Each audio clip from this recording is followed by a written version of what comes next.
Yangi yilga sanoqli kunlar qoldi. Ma'lumki, har bir davlatda yangi yilni kutib olishning o'ziga xos odatlari, an'analari mavjud.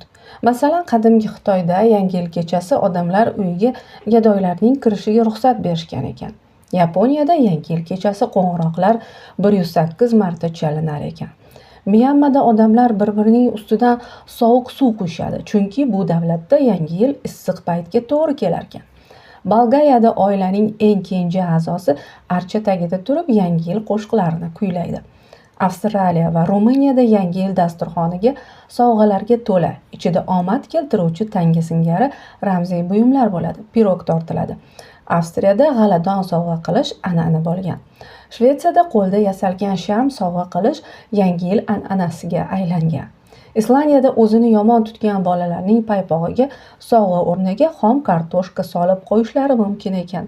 Latviyada yangi yilni kutayotganda jilla qursa bittagina no'xat yeyish kerak. Gruziyada yangi yil kechasida taklifsiz mehmonga borishmaydi. Uy egasi mehmonga chaqirgan odam esa albatta shirinlik olib borishi lozim. Armanistonda hamma qarindoshlarni bayram bilan tabriklash shart. Moldaviyada yangi yilning birinchi kunida hamma uyidan don chiqarib sochishi lozim. Yangi yilning o'z timsollari mavjud. Ular ham turli davlatlarda turlichadir. Avvaliga shuba kiygan, yelkasiga qop ortmoqlagan qariya Qorbobo shunchaki yangi yil o'yinchog'i bo'lgan ekan. Ko'p o'tmay undan yangi yil arafasida o'yinchoq va qandolat do'konlarining vitrinalarini bezashda foydalana boshlashgan.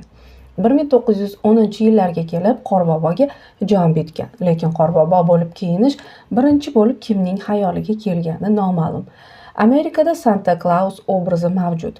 Uni ilk bor Clement Clark Moore 1822-yilda yozgan Rojdestvo bo'sag'ada turibdi yoki Santa Clausning tashrifi she'rida tasvirlab bergan ekan. Santa Clausning zamonaviy obrazini yaratishga esa Washington Irving, Thomas Knight, George Websterlar ham hissa qo'shgan.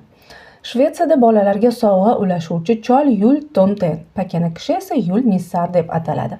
Finlandiyada yangi yil va Rojdestvo sovg'alarini yashil kurtka va qizil qalpoq kiygan qahramon tarqatadi. U doim pakana odamlar va Iolopuki laqabli eshak hamrohligida yuradi. Qizil sovg'alarni eshak tarqatadi. Italiyada mehribon farishta Befana sovg'a ulashadi. Archa sotilayotgani haqidagi ilk e'lonlar Rossiyada 1840-yillarda paydo bo'lgan ekan. Shundan so'ng archa tez urfga kirgan. Yangi yil va Rojdestvoni bezatilgan archa ostida nishonlash odati Germaniyadan kirib kelgan ekan. Ana shunaqa